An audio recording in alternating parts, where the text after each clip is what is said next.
The XY Advisor podcast is intended for professional financial advisors. All discussion is limited to publicly available information and should not be interpreted as legal, professional, or financial advice. XY Advisor does not hold an AFS license nor provide any financial services. Before making investment decisions, you should obtain financial advice from a qualified financial advisor.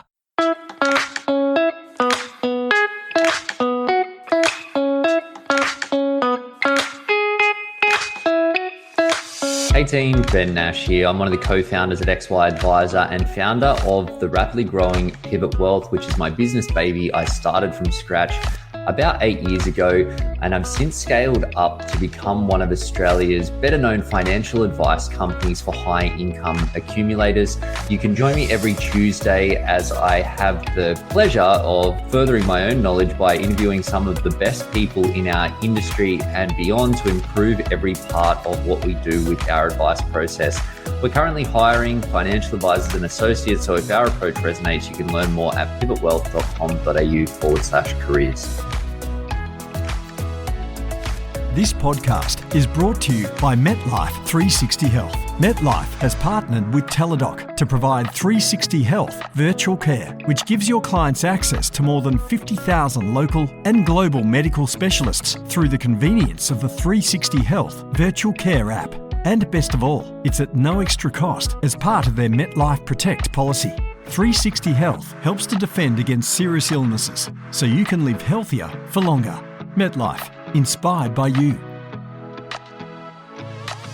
Hey guys, Ben Nash from the XY Advisor team, and today I'm pumped to be here with Gianna Thomson. Gianna's an advisor based down in the lovely Australian Capital Territory at under Fitzpatricks Private Wealth.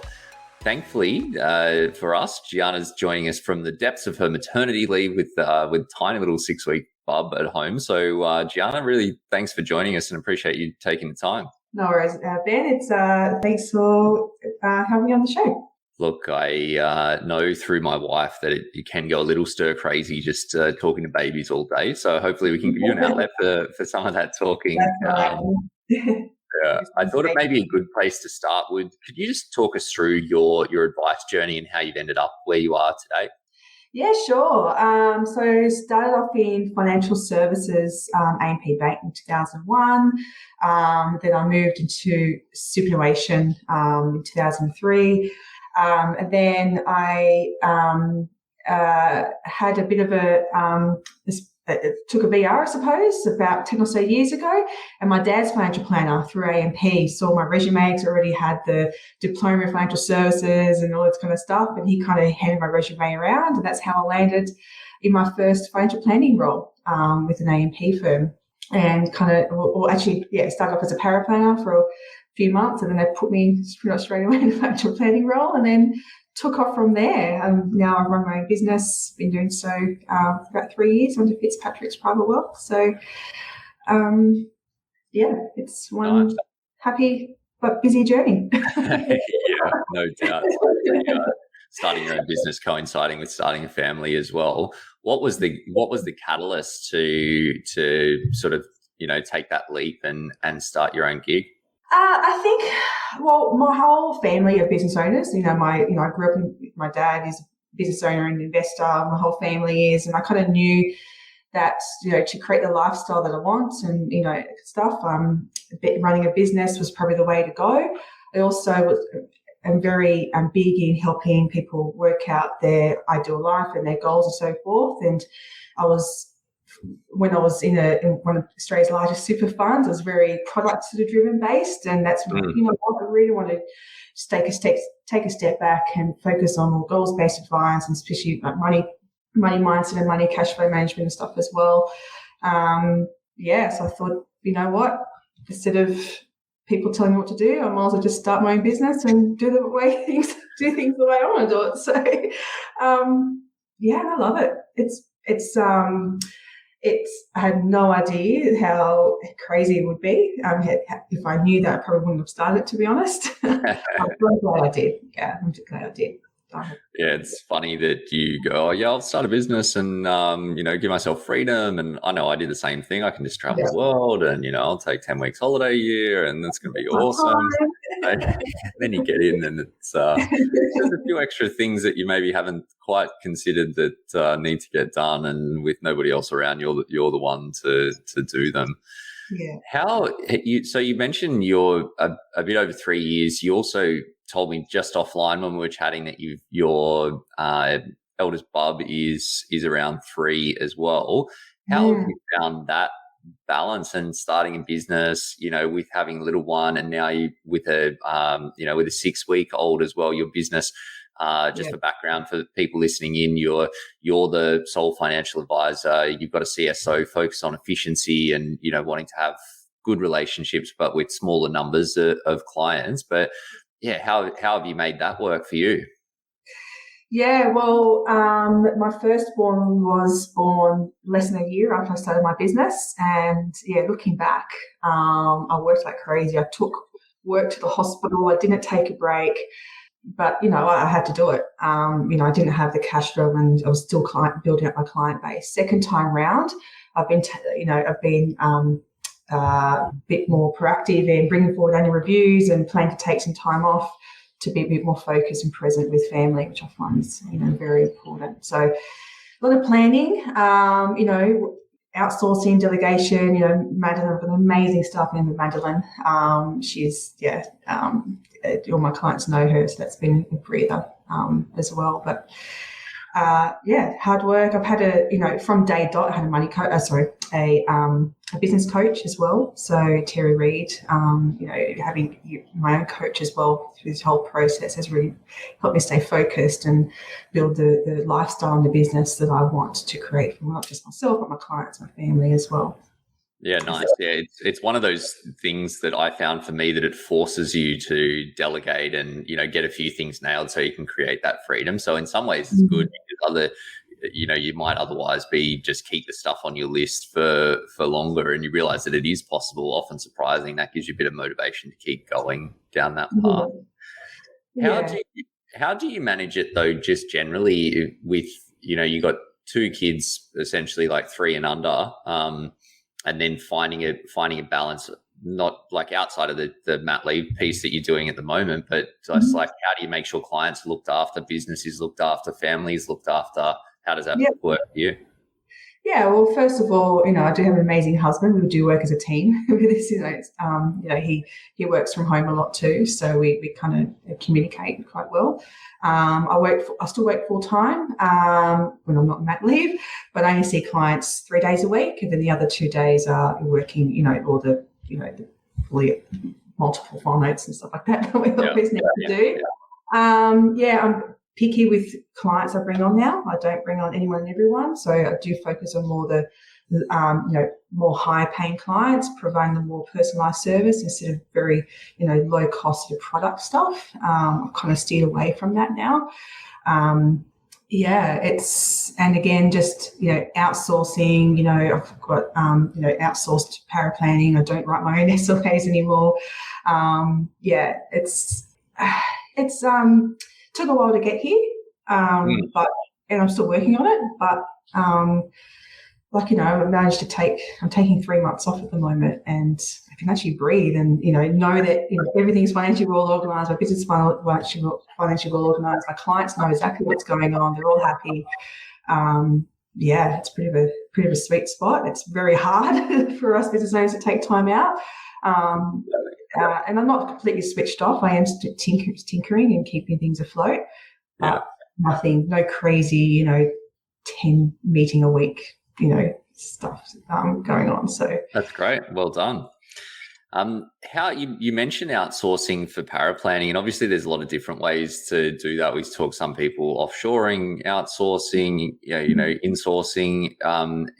What sort of led you down that path, and what have been some of the learnings on the journey?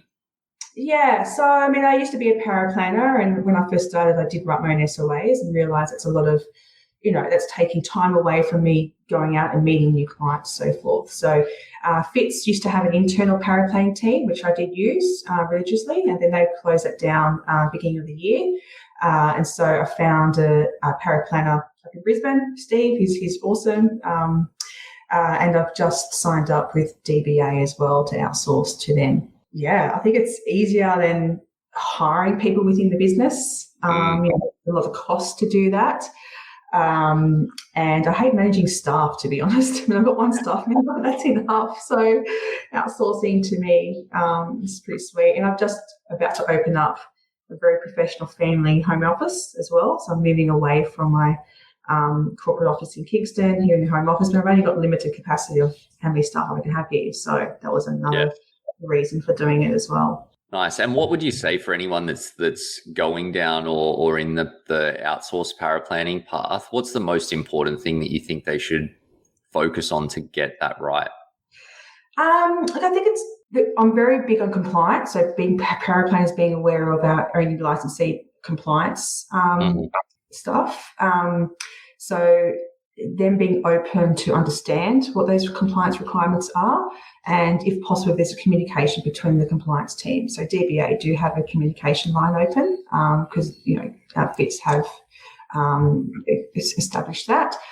With Steve, he was his personality type. He's very open to learning and feedback and stuff as well. So it did take us a while to get to the point where I was happy, where I wasn't adjusting SOAs so much, so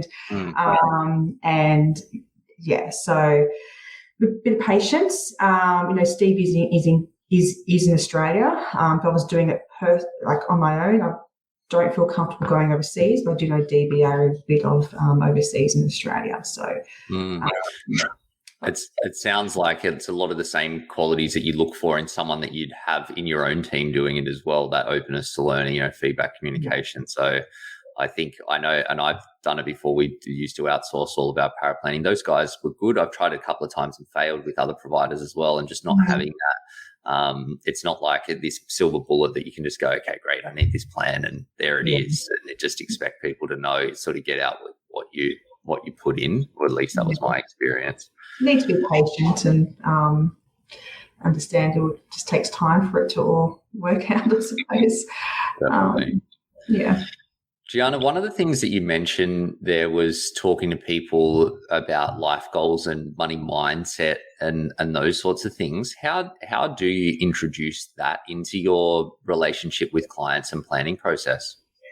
Yeah, so a key reason why I joined Fitzpatricks as my licensee is because of the lead advisor training. And part of that lead advisor training is going through this 10-3 now process, or live, love, legacy sort of theme.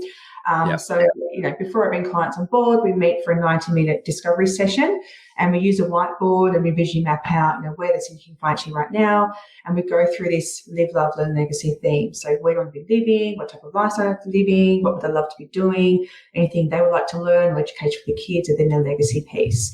And those, big ticket items will have financial implications, and then we kind of work backwards to what we need to do over the next 12 months or so to really get the ball rolling. And every single client goes through that in the initial process before we decide to engage each other. Mm-hmm. So that initial meeting, don't talk, about products. I obviously don't provide financial advice. It's all about, right, well, what would you like to help me? What would you like me to help you achieve? And why, I suppose, the big context of the piece. Makes a lot of sense. I find that people, sometimes we get really excited talking about our numbers and strategies and those sorts of things, but they're really, it's not the same emotional connection that you have when you do. And I've seen and gone through that process myself before as well, that, what is your legacy, and these deeper questions that create a real emotional response in clients, help you build a relationship with them, but get them pumped up about the things they want to do before you start talking tactics. Yeah. Okay. You come to me because you want to retire in 3 years. Well, what would you like to do? Would you like to still live in Canberra? Would you, do you have grandkids that you want to, see a bit more regularly, a bit more travel? Why do you want to retire? Are you stressed at work? Is there something else going on in the background? It's very fulfilling as well, understanding their purpose and their whys. It leads to better connection with your clients as well. You relate to them more in a personal, and I think that's where sort of advice is shifting. So it makes a lot of sense. Gianna, what would you say, what's been the most challenging part of your advice journey? I think it's the outsource piece, and I do have a staff member, and I was very nerve-wracking for me. Obviously, costs. Everyone grapples about the rising costs of running a small practice, and I get that as well. Juggling a family, so personal life and business life as well. There's I suppose. It's just one big learning piece, I suppose. I think you mentioned before that it's just that constant and ongoing sort of refinement of what you're doing. And like we work with a business coach like you, and that just keeping that focus, like why are you doing it? What's that next 1% that you can do? And all those little things that you sort of have to. So... and leading by example too. Like if I want to, enrich my clients' lives and help them live a life on purpose and that kind of stuff, I need to lead by example. I need to, understand, how to enrich my own life and that kind of stuff too. And it's going to running a business going to help me build wealth, but what do I want to do with that wealth as well? So, it's leading by example, not getting caught up to doing 20 meetings a week, which you can easily do. Learning to say no and as well. So, and I think that clients understand that and appreciate it as well. I know I was fearful of that personal piece when I was early on in business, that I wanted the clients to feel like I was always available. But after a while, I sort of shifted, and people, they know that everyone's people at the end of the day. And, when urgent things are happening, you need some urgent support. But for the most part, you tell people that you're taking 3 months mat leave, or that you're, going on holidays for a couple of weeks or a month, that they understand that. And as long as you've got the right things in place to make sure that they're getting things that are crucial, then the other things can not be there for that period of time, and the world will not end. I think sometimes it's our mindset that sort of dictates that more than what the clients actually need or want as well. Yeah, and the clients who don't respect that and don't respect that you're here and you've got time, probably not the right client. Absolutely. Very true. What would you say you've been sort of almost 4 years in your business. What have been some of the biggest shifts for you? Yeah, well, when I first started, I wanted to do a lot of money coaching as well as providing advice. And I was providing money coaching as a standalone service. I've kind of canned that because the money coaching was very time consuming and not very profitable, to be honest. So I have kind of incorporated that into my top tier service, the Private Wealth program, which is like a 20 grand a year service. So I've kind of now included the money coaching stuff within that instead of standalone. That's been a big thing. Also, when I first started, I wanted to focus on, women, women and finance and so forth. But I quickly changed to just do, more professionals and business owners and senior public servants. So I'm kind of glad I made that shift quite early as well. Yeah, and focusing on low client to advisor ratio, so less clients, more high paying clients, so I can give that more personalised service. Like I attend accountant meetings and estate planning meetings. So actually, it's not just the products sort of advice, your typical financial planner.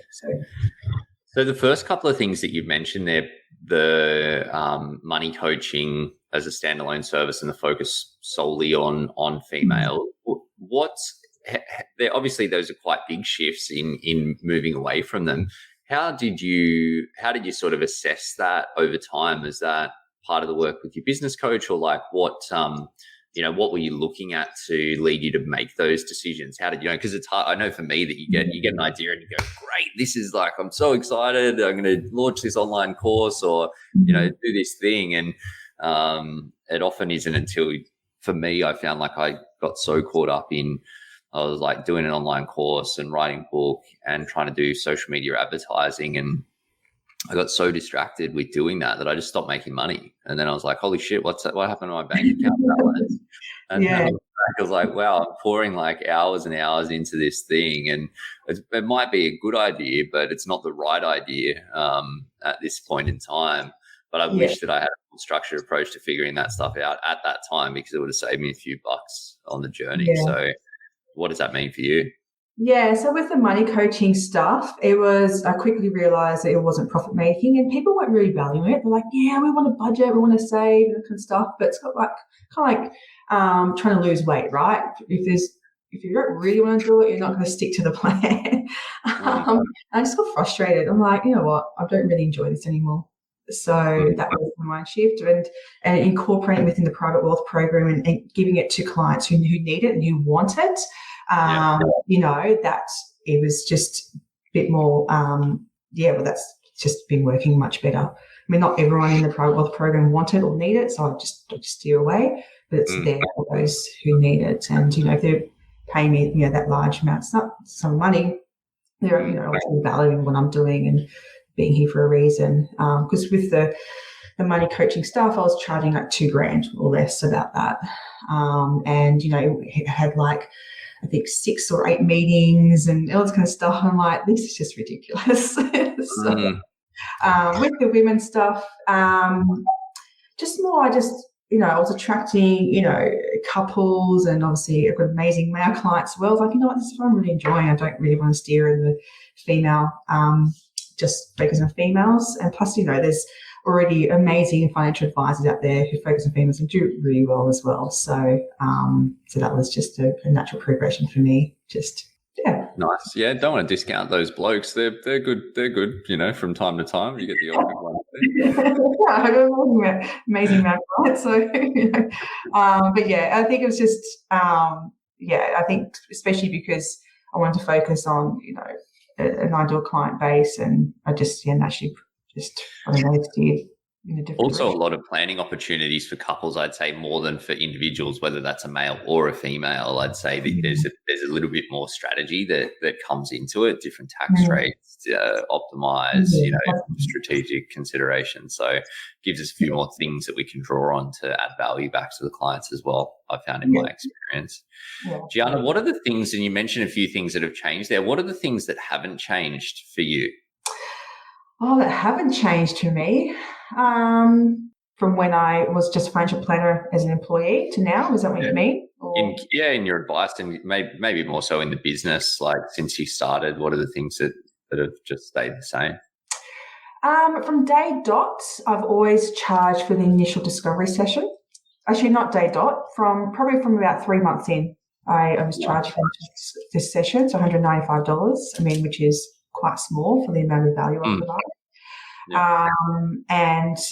That hasn't changed, because I think going the other way around, I think it'd be worse off, because you'll be attracting people who don't know you can value or really interested in financial advice. So that hasn't changed. From day dot, you know, pre-COVID, I've always offered either face-to-face meetings or via Zoom from day dot. And because I did that because I really wanted to create a flexible business, not just for myself, but for my business clients as well. And that hasn't changed. In fact, that was a really good decision. Ahead of the curve. Disruption. Yeah, you know, when COVID hit, it was like, oh, business as usual for me. Clients are used to it already. So, my licensee hasn't changed. I haven't changed licensees since I started my business. And going through that live, love, learn, legacy, or 10-3 now exercise hasn't changed as well. So I've been doing that from day dot. In fact, I was doing that before I started with Fitz as well. So they're probably nice. I love the charging at the front end, because I think it sets the tone for your relationship with clients as well, that you only want to be having conversations with people that it's not about the $195, as you know, like it's not like you're ever going to get rich from running that as a business, but just people that value having a conversation with you enough to commit their time and a few bucks for it, I think is a really good one. Plus, if someone's not going to pay $200 for a meeting, they're probably not going to pay $20,000 for a financial plan. Exactly right. Yeah, and it's like organising an event. You know, I've organised events. You probably have too, and even just charging $10 a head, you know, you get a much better turn up than just offering it completely free. So, in my experience, so to me, it's just, but yeah, the online meetings, when I was at a First State Super, every single meeting at that time had to be in person, even if they were like 4 hours away. I'm like, this is ridiculous. Yeah. Why, in my business, I'm like, I need to be flexible for my clients as well as myself, and offering every meeting is offered either by Zoom or in person, and 50% is by Zoom, 50% is in person, and that's the client's choice, not mine.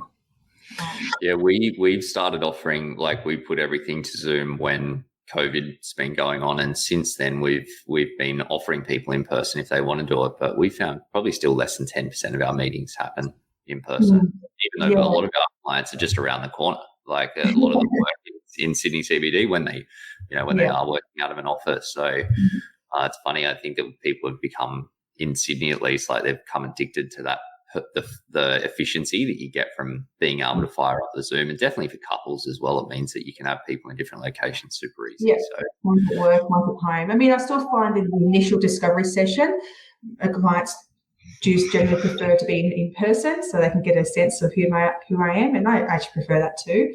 But ongoing clients, existing relationships, meet me via Zoom. More often than not. So. Yep. Gianna, if you could go back to yourself on day one of starting your business and do one thing differently, what would it be? Probably outsource from day dot instead of trying to do everything myself. I mean, I understand, day dot, because I literally started with a big fat zero clients, zero revenue, zero money. But outsourcing all that stuff, what we call the red stuff, allows you to focus on the blue and black, I suppose, the actual money generating stuff. So that's probably something I would have done differently. I'm kind of happy or content with how things have progressed. I mean, there has been change, there have been frustrations, but no big regrets, to be honest, of what I would have done differently from day dot. I saw Chris Hemsworth getting interviewed off the back of the Thor movie recently, and they're like, they said, what would you change, or what would you piece of advice you give? He goes, if I change anything, it wouldn't have ended up here. So he goes, they just keep following the path and don't change anything. Yeah, yeah. I mean, we have to constantly change, but no, it's been good. I mean, definitely still growing. I think next steps are to either probably. Well, I'm still trying to work out what the next steps are, to be honest, for the business. I'm still in growth phase, so definitely not in maturity phase in the business line. So whether it be hiring an associate advisor or merging with more of a senior advisor, or just focusing on myself and, just focusing on, the smaller, the bigger clients as well. Yeah, tricky. There's a lot of different ways to be right with that. And obviously we're having a bit of a chat before firing it up. Running an ultra lean business has a lot of advantages. You get that flexibility, like you say, not a lot of obligation in terms of the team. Having more team gives you a bit more revenue capacity, a bit more time capacity, allegedly. So yeah, a lot of different ways to be right. But you've sort of stolen my next question potentially, which is, I was just going to ask, what's coming up for you? What's on the radar, other than trying to, get sleep and juggle those two kids? Yeah, well, I'm about to open my new office. So I have just built a new house, and attached to that house is my new office. So very professional, family office. So that's happening soon. Broadening the team through more outsourcing as well. So take a bit more workload off me, because I am still doing stuff that's not really, that can be outsourced. Updating my website. So I'm currently working with the Fitz marketing team to update my website, which I'm really excited about as well. So nice, plenty happening. Yeah, that's right. Yep. Well, Gianna, thank you so much for sharing your story. Really appreciate it. And as I say, particularly given that you're in the thick of your maternity leave, but really exciting times ahead. So look forward to hearing how it goes in the next one. Yeah, no worries. Thanks, Ben. Cheers, guys. Thank you.